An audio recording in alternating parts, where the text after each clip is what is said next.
Hola a todos, bienvenidos al número 30, porque no me sé cómo decir 30º seminario de antropología contemporánea acá en la Universidad Católica.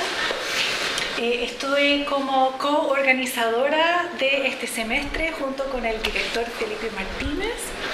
Y tenemos el honor de tener dos presentadores hoy día en la apertura de este semestre. La doctora Sarah Kelly es doctora en Geografía de la Universidad de Arizona, es directora de la Clínica de Justicia Energética y profesora adjunta en el Departamento de Geografía de Dartmouth College, y también es investigadora afiliada del Andes Lab Sur de la Universidad Austral. Y también está Jaime Cuyanao, que también conocido como Guayquil, ¿sí? Y músico, investigador y exponente de rap mapuche. Le damos la bienvenida entonces y el agradecimiento por la presentación. Gracias. Mai Jupeñi, también escuché, bueno, agradecido por la invitación en este espacio donde vamos a compartir con la también Sara parte de un recorrido que hicimos aprendiendo y conociendo de los ayicahue. Los ayicahue es el conjunto de los instrumentos mapuche y la verdad fue una experiencia súper de mucho conocimiento, mucha sabiduría que está en se podría decir en el Gualmapu profundo, donde estuvimos en distintos espacios y nada, pues bueno, eso es lo que veníamos a compartir, parte de ese conocimiento que nos compartieron la gente allá, gente que hace estos instrumentos y que, bueno, también acá voy a comenzar con la experiencia. Primero también, hola a todos, muchas gracias.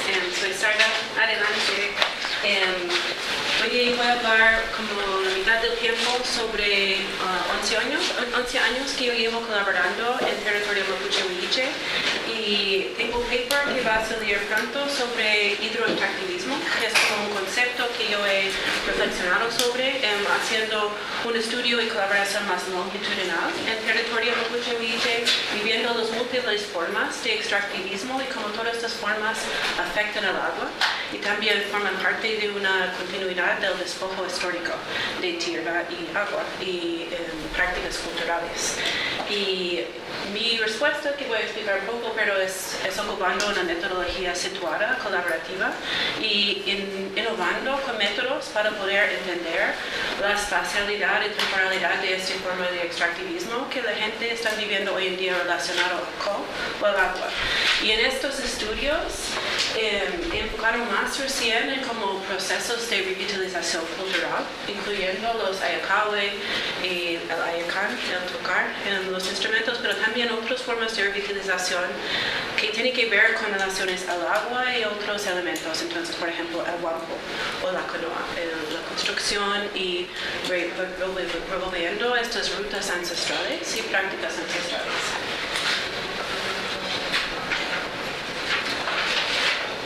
Bueno, un poco sobre lo que yo hago investigación colaborativa, especializo en métodos participativos. Carly y yo hicimos el doctorado juntos, yo en geografía y en antropología, pero ambos formamos en una escuela de antropología aplicada. Y yo ocupo este tipo de métodos desde la antropología también, incluyendo ciencia comunitaria en Vermont, con comunidades afectadas por inundaciones, y también en el Wimapu, con un colectivo que se llama el colectivo Epulafkin Mapu, que es un monitoreo intercultural llevado desde las comunidades, pero he colaborado como apoyo técnico por varios años. Y he hecho mapeo participativo con comunidades por distintas razones por más que 10 años, y es un método que amo. Así que si quieren hablar más sobre eso, preguntas, feliz. Entonces, yo yo puedo compartir el paper después con alguien que le interesa, pero más bien yo pienso en el modelo hidroextractivista como una forma que muchas distintas formas de extractivismo están operando a la vez, afectando el agua. Y para mí, yo empecé estudiando los conflictos hidroeléctricos por 5 años para mi doctorado en el sur, y después, durante la pandemia, yo vi como las inmobiliarias empezaron a llegar mucho en el sur, y empecé a ver que la espacialidad de estos impactos sobre el agua empezó a cambiar. Empecé a pensar en cómo es la geografía de hidroextractivismo. Hice un postdoctorado aquí con Sigidan y pensamos mucho sobre la idea de desastres lentos. Entonces, la idea es que no es como un terremoto que pasó en tal año, 1985, pero hoy en día las forestales, los incendios, muchos impactos al agua no tienen un solo evento, son como múltiples eventos y la gente ni alcanza a recuperar de un desastre, y llega otro daño ambiental o evento que siga afectando su bienestar y su salud. Bueno, aquí está Marcelo también, que ha publicado sobre esto, así que conocen este concepto. Entonces, en mi paper, estas son como las 3 intervenciones que hago. Primero, para teorizar el extractivismo necesitamos estudiarlo de una forma colaborativa desde los territorios y realmente trabajar en formas más horizontales de producir conocimiento y trabajar en la capacitación y en los protocolos mapuche interculturales para ver dónde va la información, quién maneja los datos, quién toma decisiones sobre dónde van los datos, etc.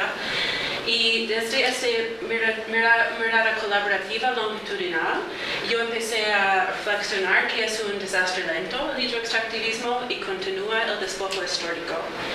Y ahí, como innovando con métodos que son no solamente como son reflexiones teóricas, pero son reflexiones metodológicas que tenemos de eso, hay que enfrentar el hidroextractivismo con metodologías colaborativas y situadas. Y con la Valentina tenemos un capítulo que está saliendo recién, que también podría compartir, donde hablamos sobre ocupando estos métodos para enfrentar el extractivismo de agua en el norte, con comunidades indígenas en el sur, con los pueblos originarios. Entonces, la respuesta es metodológica, en mi opinión, desde la academia. Bueno, es como, no voy a pasar todo eso, pero es una tabla de todas las distintas formas de actividades extractivistas y los productos que generan y los mercados donde operan, los usos de agua y los impactos ecológicos. Obviamente hay impactos culturales, territoriales también, pero hay que ver con monitoreo ambiental, con estudios colaborativos, realmente cuáles son los daños y cuál es el estado del agua, porque veo en el sur que están otorgando muchos derechos de aguas subterráneas y no hay agua para otorgar.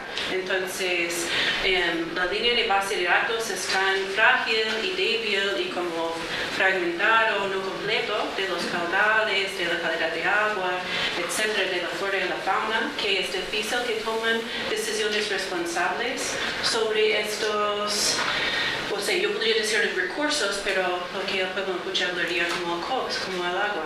Y bueno, la Lisa igual tiene una buena tesis sobre la seguridad hídrica en el pueblo mapuche, entiendo este tema. Entonces, hoy día, y voy a pasar la palabra junto a Damián Jaime, pero yo desde mi trabajo y mis colaboraciones empecé a colaborar más en lo que yo estoy pensando como geografías de la revitalización cultural mapuche y como la creatividad y innovación que los locos, los territorios están expresando en su revitalización. Entonces, en Epulaf Kemapu empezamos a trabajar y mover desde la ruta del Wampo, la ruta de la canoa, haciendo transecto flotando, y lo hemos hecho por 5 años. Cada verano viajamos, pero no solamente monitoreamos la salud de la cuenca, viajamos de una forma intergeneracional donde el conocimiento de gente mayor y gente joven del territorio va intercambiando mientras vuelven a una ruta ancestral de la canoa, porque antes que llegaran los caminos, la gente viajó más por bote, por la cordillera del mar y viajar entre territorios. Y también Jaime vino a dar una charla en mi clase en Dartmouth College. Y el tema fue sobre los impactos de las forestales al Ayacahue. Y yo encontré muy interesante esta pregunta, cómo las forestales están afectando al trabajo de los Ayacahue, a la fabricación de los instrumentos, porque la materia prima viene del bosque nativo. Entonces esos son los proyectos que estoy colaborando y empezando a reflexionar sobre. Este es la Namian Root Antianca de Isawapi.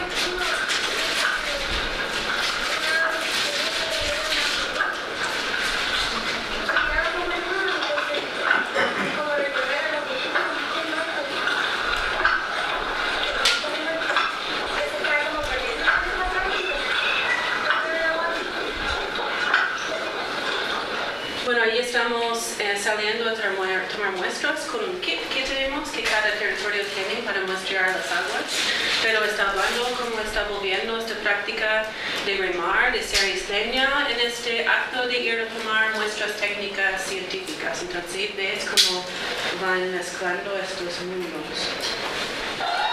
Este es el Wampo. Es muy largo este video. Este es cuando en Maihue como presentaron un Wampo por la primera vez en 80 años. Entonces, voy a intentar mostrarle un poquito de eso. No sé. No me deja Kearney como mover el video. Ahí está. Ahí está el lago Maihue. No me deja como, es un video muy largo.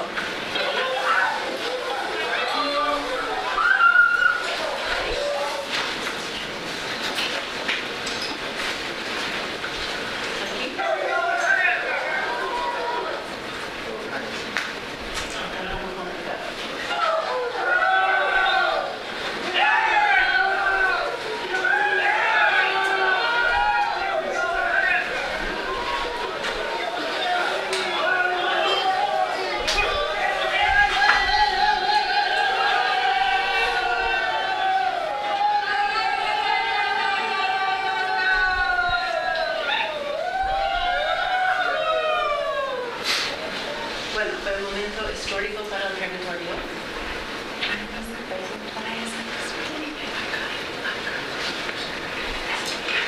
Entonces, ahí después de los Wampos salió la invitación de salir un terreno sobre los Ayacahue. Voy a mostrar unos videos rápidamente de los Ayacahue. Aquí estamos en Pudahuel. En Maipú. En la misma ciudad.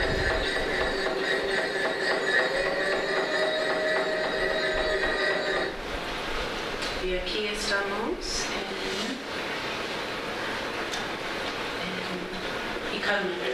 Esta parte todavía son toques de huecha de Icalma. Y esto contiene 5 toques y 5 curas. Entonces, como aquí los 6 los que vayan son 5 personas. Cada de esas personas tiene su toque. Distinto a los otros lugares. Y este cheque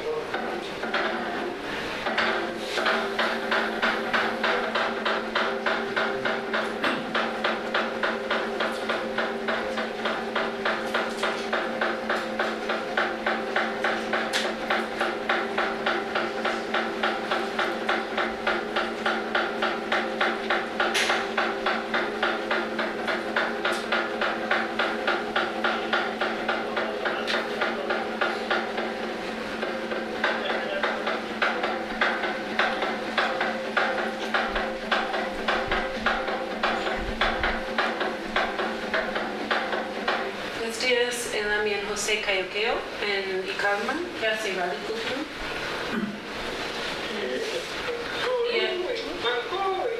Y este es un cantón que está cantando el Amianuano en Cudef.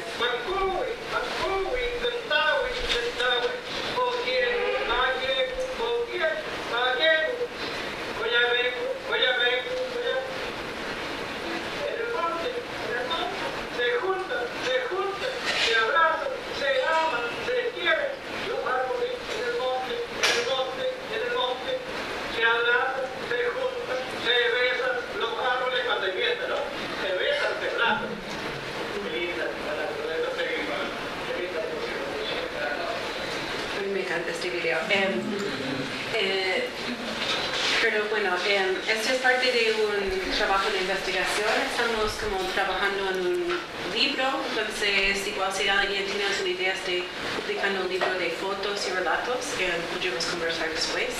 Y hay una buena publicación que creo que sale al final, pero tiene el Wanyang Lev, Jaime y Leo que está muy bueno, que para mí aprendiendo en este tema, entrando en este tema de publicación que ellos hicieron está recomendable y podemos compartirlo después. Así que voy a pasar la palabra a la bien Jaime y ahí tengo algunos otros diapositivas sobre mis métodos después, entonces si tienen preguntas yo puedo ir a estos luego. Bueno, antes de comenzar, quiero que voy a pasar estas pifiscas que pasen juntas. Quiero que le tomen el peso, miren también su forma de cómo están construidas y las vayan compartiendo para que toda la gente pueda sentir la materialidad de estos instrumentos. Estas son pifiscas. Que no se separen. A veces las pasas y se dan una por cada lado. Play.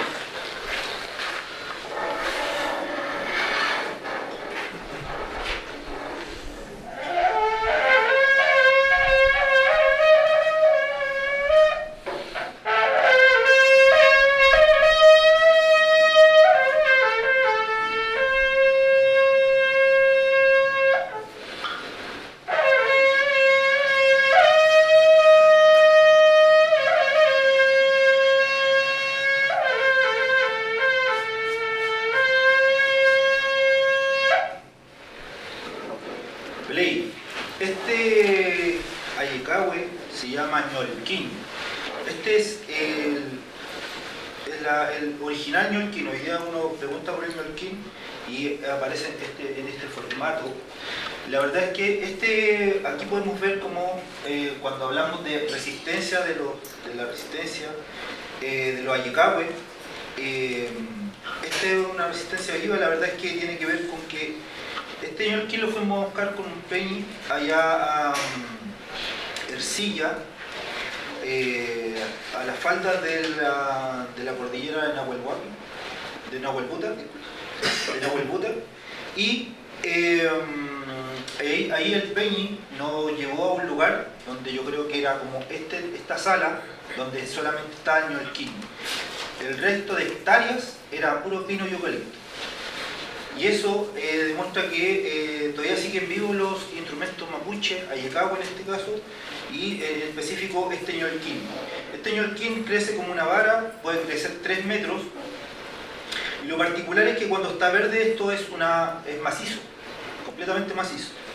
Luego cuando empieza a madurar, por dentro aparece un gusanito, y que recorre todo hasta acá. Todo por dentro y lo ahueca. Entonces esto después queda, al madurar este ñolquín, queda así ahuecado. Y lo particular que tiene este instrumento, que a diferencia de la truruca, este es un instrumento que se aspira para poder sacar el sonido. No sé, creo que dentro del mundo de los instrumentos son muy pocos los instrumentos que se aspiran. Bueno, el mundo mapuche tiene este instrumento que es el ñolquín. ¿Por qué quería mostrarlo esto? Porque tiene que ver netamente con respecto al tema del hidroextractivismo. Como les comenté, donde salió este ñolquín era un espacio como el tamaño de esta sala, y el resto de hectáreas hasta donde uno pierde la vista, está lleno de pino y eucalipto. Eso allá en la falda de la cordillera de Nahuelbuta. Uno, si va para allá, para Ercilla, nota al tiro cómo cambia ese paisaje y está eso. Bueno, el formato que se le dio luego fue esto, que tiene que ver con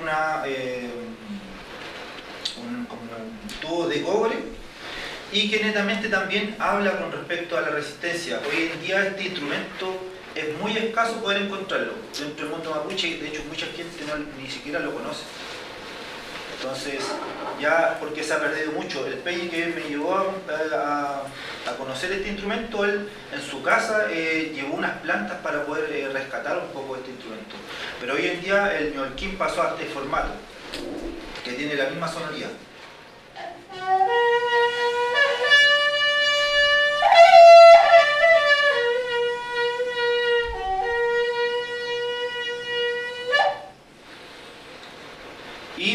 tiene acá un mota, un cacho, que también representa algo que nos contaba el Peñi Alejandro Pinda acá en Santiago, que él hace trutuca, que hizo esta trutuca, que tiene que ver también con el negüen que tienen estos instrumentos y sobre todo, por ejemplo, estos cachos. Estos cachos vienen, por ejemplo, ese que está ahí, viene de un mansún, de un buey. La fuerza que tiene un buey, imagínense cuando mueven en el sur, mueven una casa, ocupan varios bueyes para poder agarrar esta casa. O sea, tiene una fuerza tremenda que la aporta acá en los cachos. Y esta fuerza también se transmite en estos instrumentos. Y bueno, en este caso pasó a ser este instrumento ahora el ayicao, denominado ñolquín, pero en su origen era este que está acá. Y un poco para abordar un poco desde el conocimiento mapuche, desde los instrumentos, en esta oportunidad, bueno, no traje un cultrún, pero el cultrún es uno de los instrumentos más importantes dentro de la cultura mapuche, donde desde antes que llegara la gente, los españoles con su conocimiento, la gente mapuche ya sabía cómo funcionaba el sistema y la cosmovisión, entendía cómo existían los puntos cardinales, por eso están plasmados ahí en el dibujo del cultrún. Entonces, ese cultrún está hecho también con materiales, está hecho de laurel, de tigüe que se llama, laurel nativo. Bueno, este cultrún, por lo general, no sé si alguien ha visto un cultrún más o menos de este diámetro. Para encontrar un árbol que tenga un diámetro así, un árbol nativo cuesta mucho que crezca. Entonces hoy en día también está escaseando mucho este árbol nativo con el que se hace el cultrún. ¿Y por qué el tigüe se utiliza? Porque es una madera más liviana que las otras. Por eso netamente tiene que ver, porque a veces una machi puede estar tocando horas y horas su cultrún y finalmente también tiene una forma de hacerlo más cómodo, lo hace con madera de trigo. Bueno,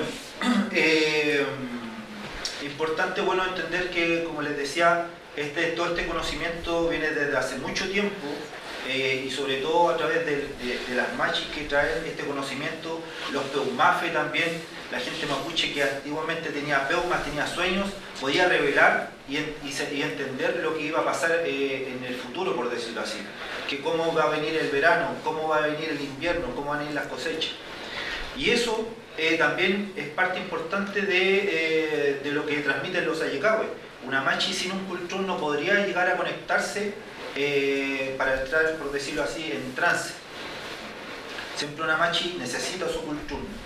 Necesita su cultrún para poder entrar en trance, para poder decirle a la persona qué enfermedad tiene usted. Porque a través de eso ella puede tener un pelón que se llama como una visión y a través de eso puede entender y saber cuando la gente está enferma y qué enfermedad tiene. Así para poder también darle su la buena. Eso, bueno, también dentro de la conexión que existe dentro del mundo mapuche están las pifilcas, por eso quería que las tomaran y las vieran. ¿Les tomaron el peso, no? ¿Sí? Ya. Estas también acompañan mucho una ceremonia mapuche, sobre todo en los satún, que es el machitún, acompañan mucho. Van a veces como 10 pifilcatufe o casi 20, porque entre más se genera el ayicahue, más rápido puede entrar la machi en su trance, en conexión, para poder saber qué enfermedad tiene.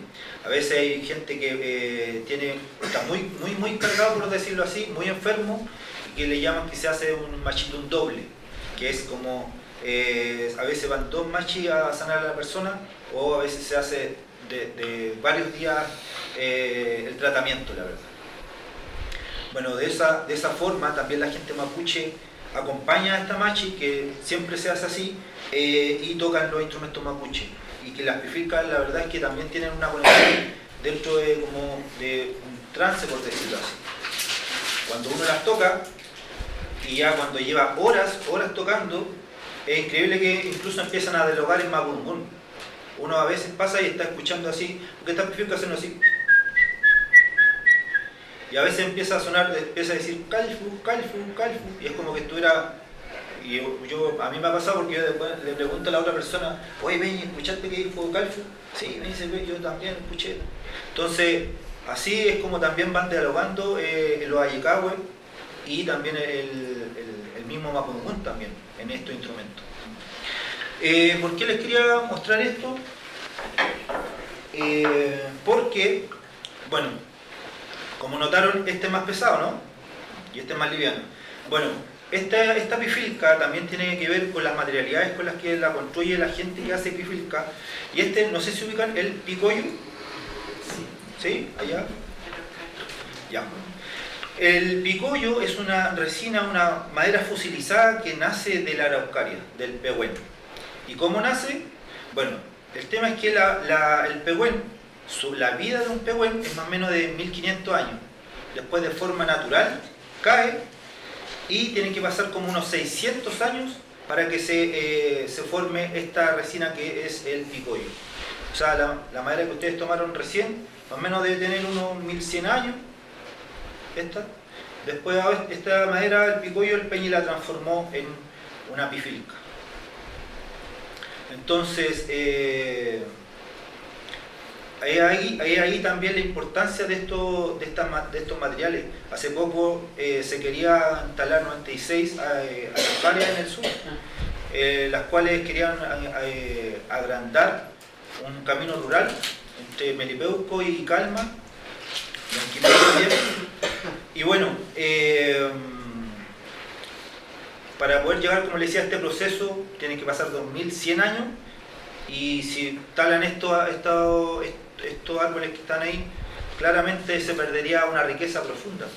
Y estamos hablando de árboles ancestrales. Y que como ustedes lo ven, no está pintado, este es el color natural. Este es una tepa.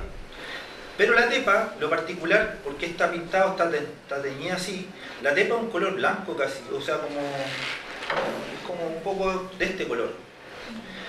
Pero lo particular es que la persona que hace estos instrumentos, a todo esto no es la misma persona, este lo hizo un Peñi cerca de las Casas y este lo hace en Vilcún. El Peñi donde vive hay un pantano y esta tepa se cayó en el pantano. Para poder lograr haberse tiznado así, debió haber pasado muchos años para lograr adquirir este color de la madera. Entonces ya aquí lo que pasó es que la madera se tiznó con el mismo barro del pantano. Y eso es lo particular también que tienen estos instrumentos, que aquí ya hay, como por decirlo así, fusionados dos elementos, que es la tierra y la madera. A mí me llama la atención en particular las materialidades con las que la gente mapuche está revitalizando estos instrumentos. Hoy, ¿y por qué es importante la revitalización? Porque hace poco, bueno, todavía sigue, el mundo, por decirlo así, el Estado chileno o la cultura chilena siempre ha querido folclorizar los mapuches. La gente compra estos instrumentos para colgarlos en su casa, como un souvenir, lo compra y un adorno. Un instrumento, cuando ya pierde su vida, es cuando se mantiene así, como un adorno. Y eso es lo que se ha ido generando durante mucho tiempo. Estas dos pifilcas, como ustedes pueden ver ahí, tiene un dibujito que dice Chile. Bueno, ese es, uno va a una feria artesanal y encuentra esto. ¿Qué es lo que pasa? Que estos instrumentos, la verdad, tienen esa categoría de que van a comprarlo como un souvenir para colgarlo en la pared. Y eso ya no tiene parte ni conocimiento, no tiene parte del conocimiento mapuche, porque esto no está hecho ni siquiera para poder tocarlo en una ceremonia, está hecho como para adorno. Creo que, y más encima, bueno, la madera que se ocupó para estos dos es pino. Uno puede verlo y netamente quiero ver que es pino. Entonces, ¿a qué aludo con esto? Que hoy en día se está legitimando esto, la verdad. La gente está comprando estos instrumentos, está dando valor a los ayecahue desde la gente que los realiza. Por ejemplo, hizo un machi en Cunco. En Cunco hay un peñi que se llama Henry, que es machi, que él hace pifilca también. Y bueno, como les decía, dentro de la conexión mapuche, para que lo podamos escuchar. Aquí voy a pedir ayuda a 3 personas. ¿Quién les gustaría tocar una perfil? ¿Acá? ¿Quién más? ¿Allá? Ya. No, soplar. Ya. Esto se sopla así.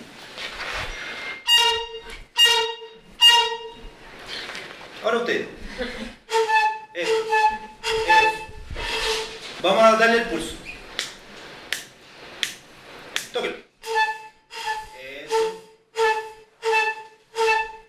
Yo voy a hacer el otro toque. Ustedes van a llevar ese pulso y yo voy a hacer el otro.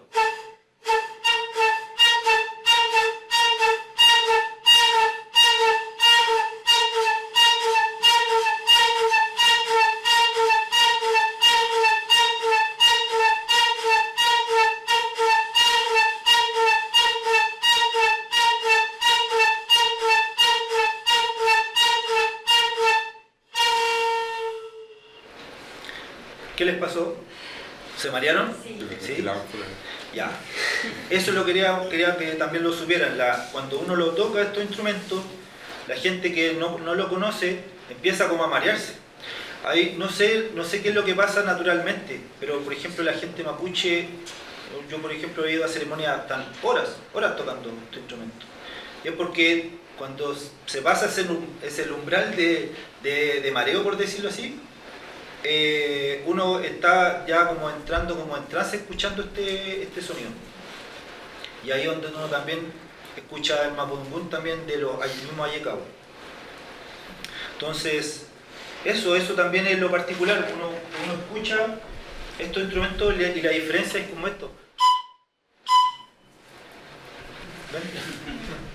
Esos son los sonidos que están hechos porque están pensados. La gente mapuche hace estos instrumentos pensando en que los van a tocar, pensando en que van a estar en una ceremonia, van a estar en un lugar importante, ya sea un satún, ya sea un guiatún, ya sea una marcha incluso.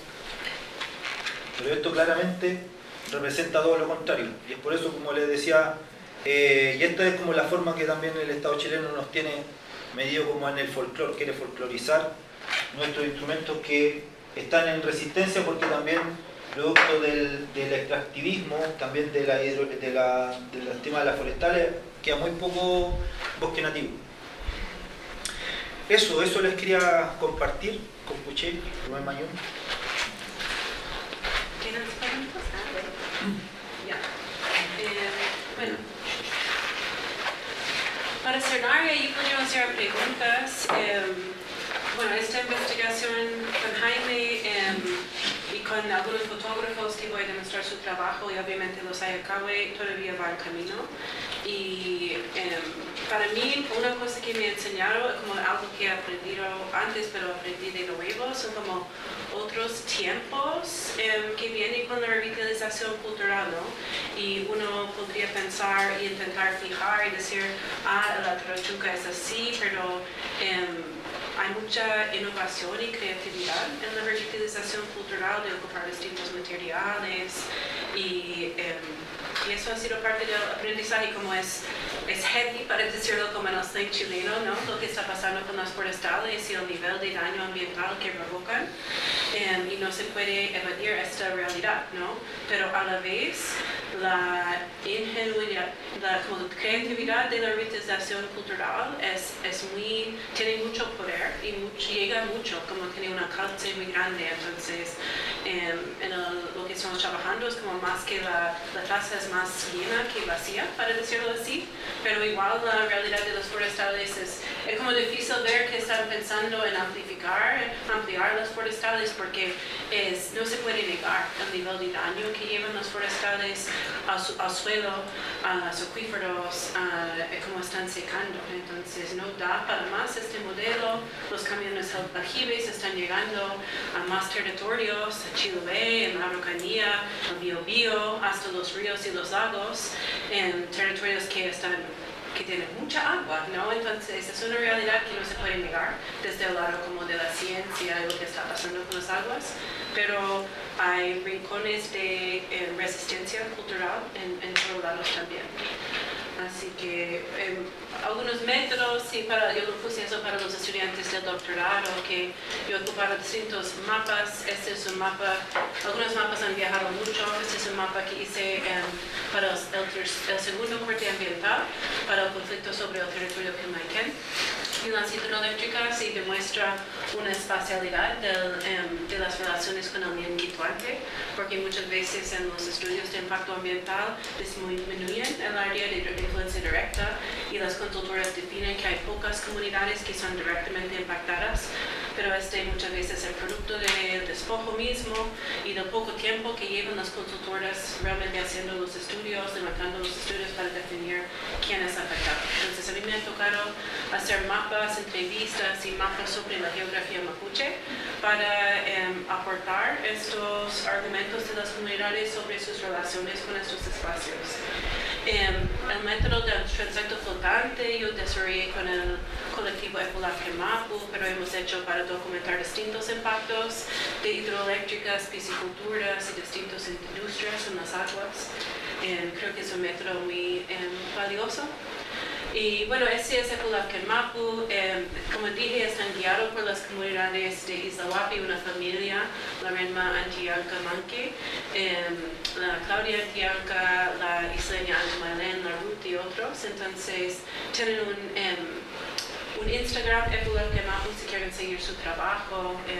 Van haciendo muchas cosas, ellas. Y yo he escrito y publicado distintas cosas sobre la geografía legal, feliz de compartir estos después, y viajé con la Machi Mirai y distintas autoridades en Noruega en 2023 a acompañarles como experta, demostrando estos mapas y dando un testimonio a miembros del Parlamento de Noruega. Y fue muy potente ver la Machi y las otras autoridades exponer los impactos en Noruega y no aquí en Chile.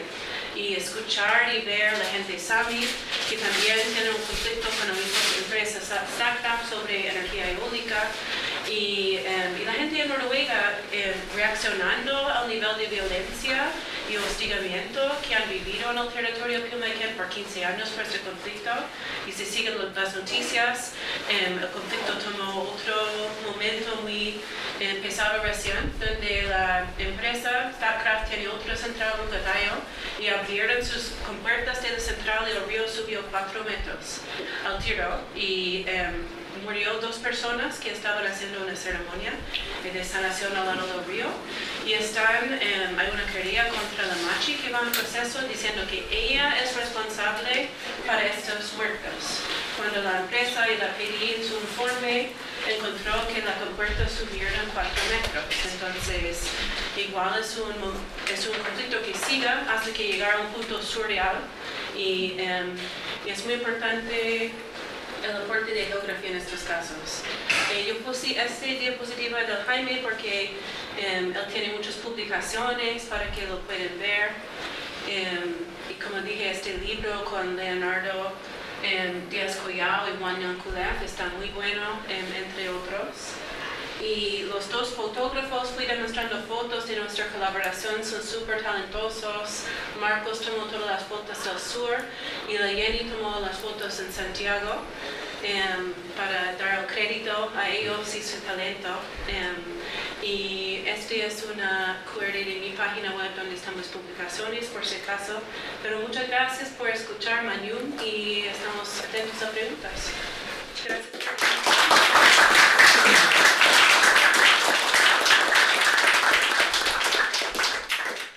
Bueno, muchas gracias Sara y Jaime.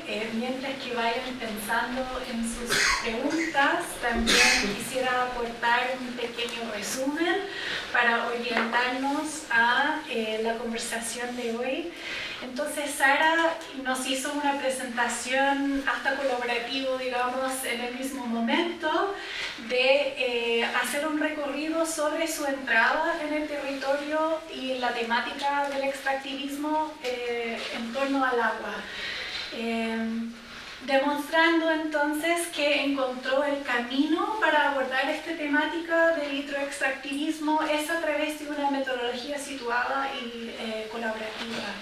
Y en ese espíritu tomó varios caminos que vimos, ¿no?, en torno al monitoreo de la ciencia ciudadana, de la revitalización del campo, y ese camino también llevó a la colaboración con Jaime para pensar en estos distintos tipos de hidroextractivismo que tienen un impacto hasta en este proceso de revitalización cultural de la música, de los instrumentos que son hechos a partir del bosque nativo.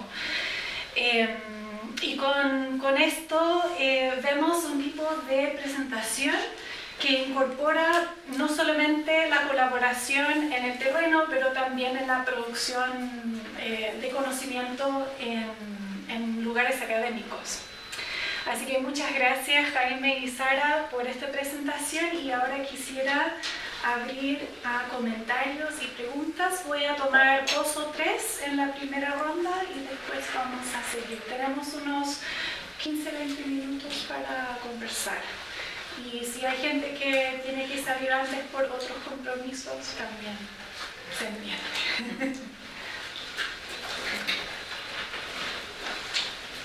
Sí, me quedó muy puntual. Gracias por la presentación y por la con relación a los guampos, si se podría hacer un análisis parecido con relación a la materialidad de la revitalización, si es que saben de qué madera estaba hecho y si conversa con los guampos que se han reflotado, ¿no?, en la zona. No sé, bueno, yo nunca he visto un guampo, la verdad, la mena aquí ha podido estar más cerca con contacto. Pero claro, todo tiene que ver también con, incluso ahí como vieron en el video, el guampo, el diámetro de un guampo y el árbol que tiene que cortarse para ese guampo es grande. Entonces, ahí uno también tiene que entender que, bueno, partiendo de la base de que los árboles nativos demoran mucho en crecer, y para poder lograr ese diámetro, no sé cuántos años habrá tenido ese árbol, a lo mejor 70, 80 años, 100 años. El tema está en que, claro, cada vez se hace más escaso. Hay gente que hoy en día, bueno, para todos estos elementos ocupa como fibra de vidrio, como estos materiales, como para poder navegar, pero claro, si se quiere llegar como a lo profundo de poder hacerlo en un guampo, creo que igual es necesario como de forma urgente poder cuidar lo nativo que iba quedando y obviamente replantar nuevamente. Y algo que está ocurriendo todo lo contrario, la verdad, en el sur está plagado, uno ve incluso de Talca para allá empieza a deforestar. Sí, yo agregaría que necesitarían buscar como más lejos árboles para poder construir los campos que construyeron, y no podrían ser al mismo tamaño que antes, porque no hay como los grandes bosques y árboles que antes podrían ser un guampo que llevaran muchos animales, como eran muy grandes antes. Entonces yo he escuchado, no he visto, pero hay muchos territorios que están recuperando esta práctica de hacer guampos, no solamente un territorio, y he escuchado gente hablando de buscar como árboles botados en los ríos para construir guampos que ya han caído, para ver si esto será posible, porque hay grandes. Entonces yo creo que va a haber esta creatividad también ahí. Y también fue muy lindo, como lo hicieron 4 días en Maihue, y fue como todo un evento cultural, y llegó mucha gente, y partes eran como de nuevas prácticas, con motosierra, que obviamente antes no ocuparon motosierra, ¿no? Pero igual hicieron la ceremonia de quemar y de cerrar, que es como tiene un uso práctico, pero también es un proceso espiritual. Entonces fue como tiene estos 2 elementos de como cosas nuevas y manteniendo la ceremonia de quemar, que fue muy bonito ver igual esta ceremonia. Entonces yo creo que sí, pero todavía es como un proceso dinámica que está pasando hoy en día, entonces como veremos, yo creo. ¿Saben? Perdón si puedo, ¿saben qué maderas son? No recuerdo bien, yo creo que No, lo puedo averiguar, yo supe, no recuerdo en este momento, pero te puedo averiguar rápidamente después, sí.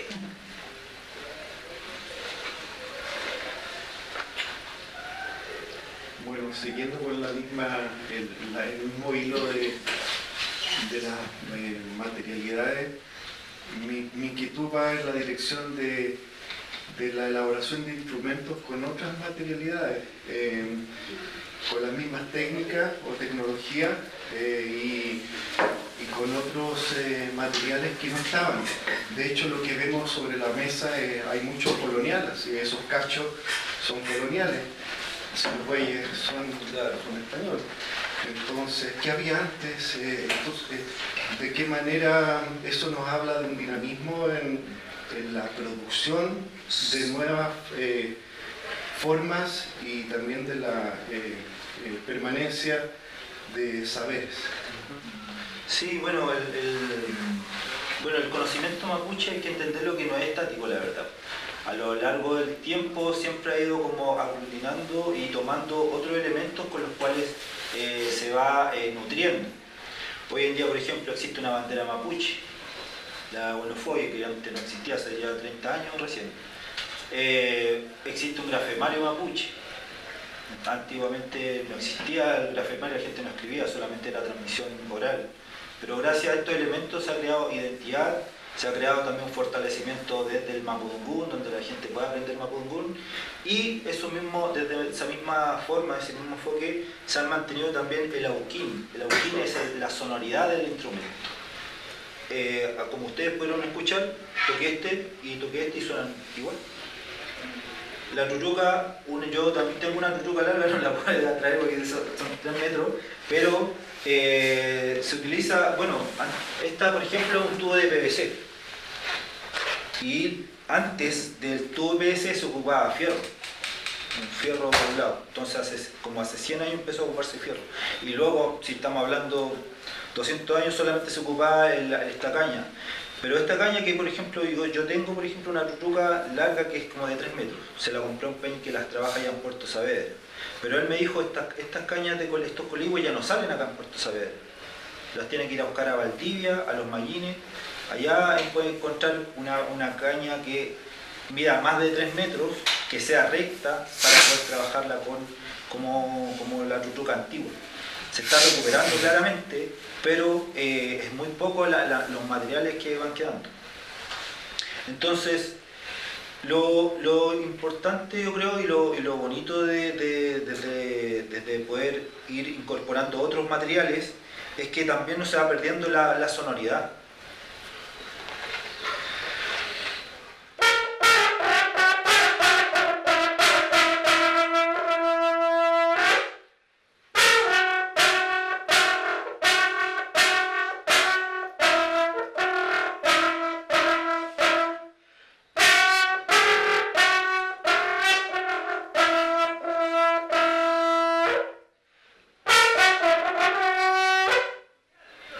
Este auquín, este sonido, es el mismo que puede hacer un coligüe recto de 3-4 metros.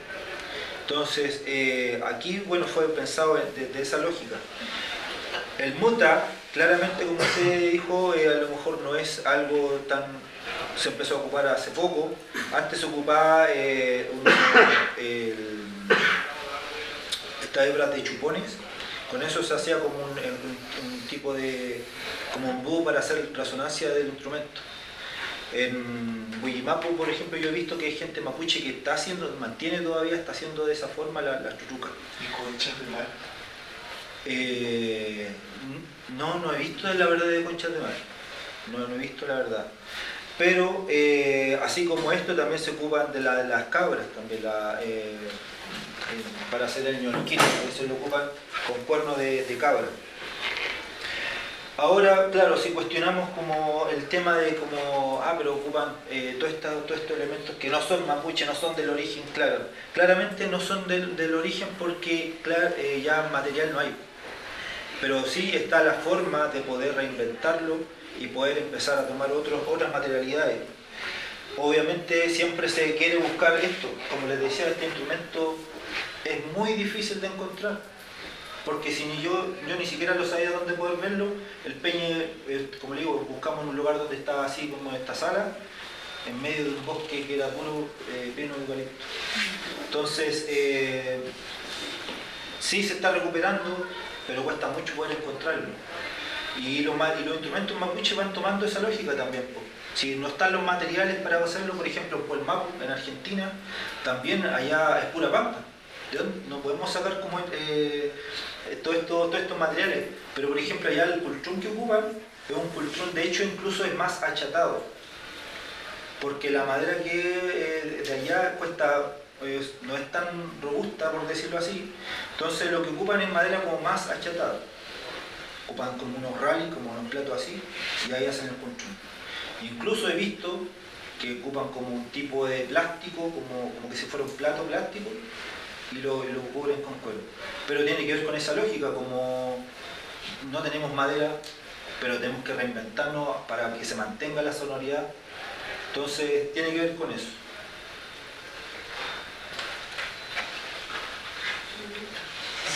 Perdón, Jenny y después, si quieren tomamos las dos juntas y seguir contando. Muchas gracias por compartir. La pregunta que tengo yo es cómo establecieron ustedes, bueno, por la mayor parte usted, la confianza con las comunidades para poder entrar, tomar video, que haya este tipo de comunidad, que estén compartiendo juntos para una meta mucho más grande, y cómo se conocieron ustedes para comenzar a trabajar juntos. Si me preguntaba, yo sé que está el peligro que el instrumento devenga folclore para decoración, ¿cierto? Pero también me da la sensación el peligro que el instrumento sea como música. Digo música porque quiero preguntar un poquito, y han entendido que quizás música puede llevar a ciertas connotaciones. ¿Cuál es el instrumento? Busca conectarse, ¿no? Pareciera ser, mencionaste conectarse con qué sería mi pregunta, porque cuando están hablando de la materialidad, tú dices, no importa tanto la materialidad porque tiene como la sonoridad. Así que la sonoridad es lo más importante pero con relación a qué que la conexión, porque yo no quiero reducir por ejemplo, pero toda música, y a la música tiene otras connotaciones, eso. ¿Cuál título? Ya, bueno, tiene que ver con la conexión, tiene que ver con lo espiritual, la verdad. Tiene que ver con eso netamente, porque cuando uno habla de conexión, es cuando la gente mapuche, bueno, todos estos instrumentos, como les decía, se tocan en distintos espacios. Se pueden tocar en momentos alegres, o de compartir solamente, o en el Ugun, que es una ceremonia fúnebre, o en un satún, como le decía, que es un machitún, que ahí ya requiere mayor concentración de toda la gente que está ahí, porque se está tratando de poder sanar a una persona. Entonces la conexión tiene que ver con lo espiritual, más que nada, con el tema del feyentún, de creer que la persona que está ahí, que con lo que yo estoy tocando, va a ser parte de la energía que lo va a poder ayudar. Entonces más o menos como a eso alude como desde la conexión. Y claro, las sonoridades, como les decía, es importante. Cuando a veces pasa que la machi, por ejemplo, esto empieza a ser como, se le llama como contra o como nehuen, solamente este sonido, y empieza ella a poder tener esta conexión, como entrar en trance, que se le llama, y empieza a dialogar, empieza a comentar todo lo que hay que hacer, y por eso hay otra persona que lo está acompañando, que es el Sumo Machife, que esto es un mapudungun muy antiguo. De hecho, cuando la machi entra en trance, ni siquiera es un mapudungun que hoy día conocemos, es un mapudungun antiguo. Y esta persona, el Sumo Machife, tiene que ser tan experto en mapudungun como la misma machi, para poder entender lo que está, porque ella como está en trance no sabe lo que está diciendo. Entonces, con este sonido mantiene la conexión. Y también mantiene como que se le llama un contra, como que no entre nada, no entre un espíritu malo, por decirlo así. Por eso que las joyas mapuche dentro de la mujer tintinean tanto. Cuando caminan, los aros, la trapelapucha, porque también son conchas, son de plata, pero también su sonoridad va generando eso.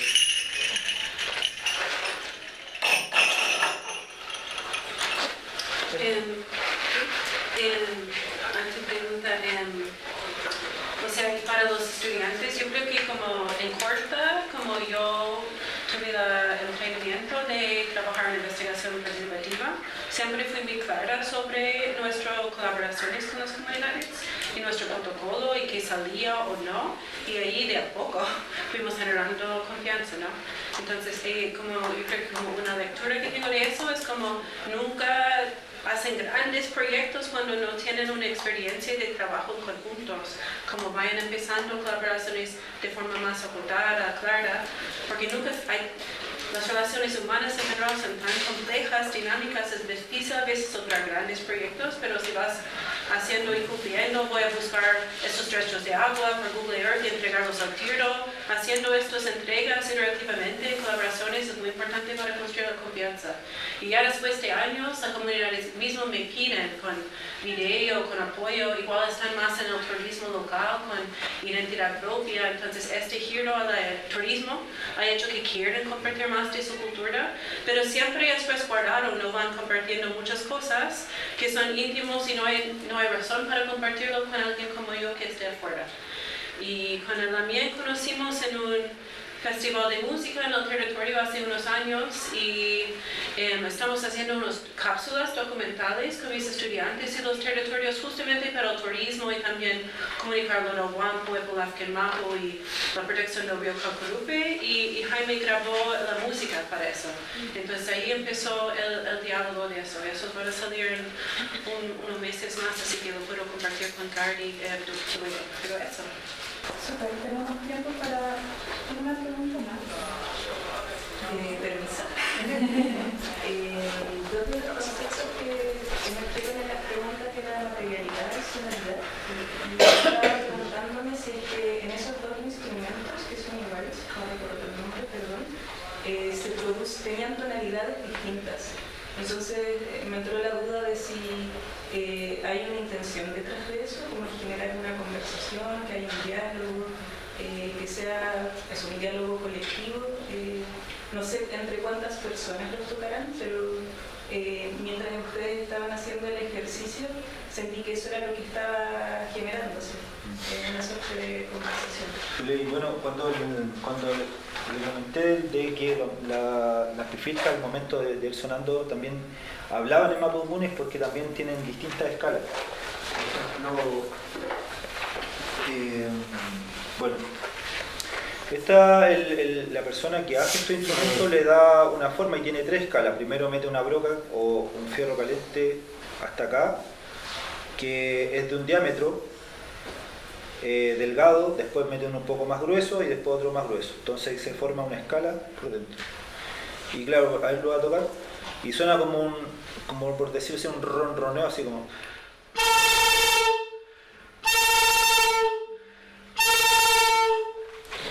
Y esta tiene un tono, porque si yo toco esta otra tiene otro tono.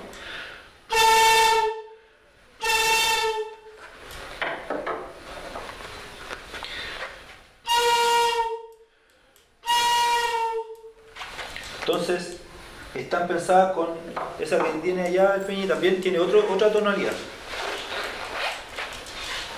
Tiene otro tono, de hecho el diámetro, ustedes lo pueden ver ahí.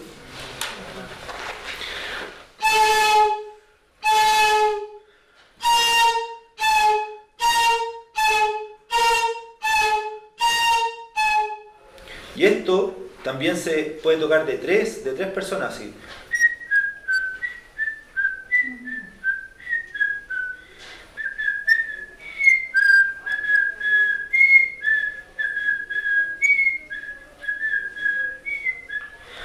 Hay hartos toques, la verdad eso también depende del territorio.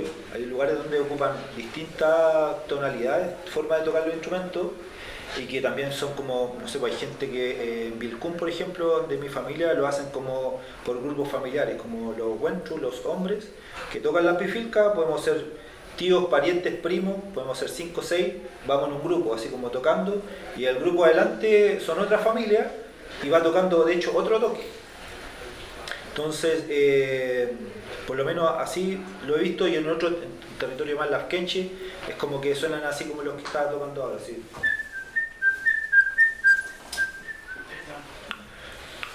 Entonces, eso es con respecto a las tonalidades.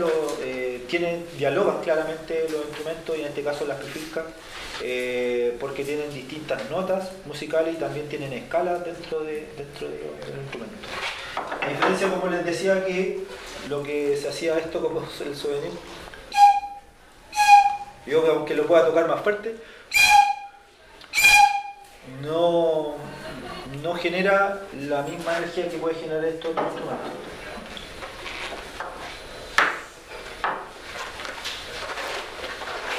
Bueno, agradecemos Tayukaya, Manu.